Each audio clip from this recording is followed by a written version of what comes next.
జగన్ గెలిస్తే ఏమవుతుంది? చంద్రబాబు గెలిస్తే ఒక వీడియో ఇంతకు ముందే చేశారు. జగన్ గెలిస్తే తెలుగుదేశం మూలాలని సమూలంగా నాశనం చేస్తాడు. ఎందుకు అంటే తెలుగుదేశం పార్టీలో ఉన్నోళ్ళు ఇక భయభ్రాంతులకు గురయ్యే పరిస్థితి సృష్టిస్తాడు. ఇప్పటికే ఆర్థిక మూలాలను దెబ్బతీసినటువంటి జగన్ ఇక పైన కార్యకర్తలు నాయకుల మూలాలను దెబ్బతీయడం ప్రారంభిస్తారు. తద్వారా తెలుగుదేశం పార్టీ కకావికలమయ్యే పరిస్థితి సృష్టిస్తారు.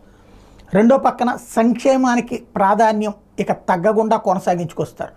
అభివృద్ధి అంటూ తను చెప్తున్నటువంటి ఫార్ములా ఏదైతే ఉందో పోర్టులు, షిప్పింగ్ హార్బర్లు, ఫిషింగ్ హార్బర్లు ఇట్లాంటివి పూర్తి చేయడంతో పాటుగా ప్రజలలో పెద్ద ఎత్తున చర్చ రావడానికి కారణమైనటువంటి పరిశ్రమల మీద ఇప్పుడు తను చేస్తున్నటువంటి ప్రచారం అయితే చేసుకోలేకపోయాడు. ఇప్పుడు ప్రచారం మీద సీరియస్గా కాన్సన్ట్రేట్ చేస్తారా లేదా అంటే చేయకపోవచ్చు. ఎందుకంటే ఇప్పటిదాకా ప్రచారం చేయకపోయినా కూడా సంక్షేమం వల్లనే ఓట్లు వచ్చినాయి అని భావిస్తారు కాబట్టి. ఇంకోటి ప్రయారిటీస్ చేంజ్ అవుతాయి. ఇంకా ఏ విధంగా చేయగలం అన్నటువంటి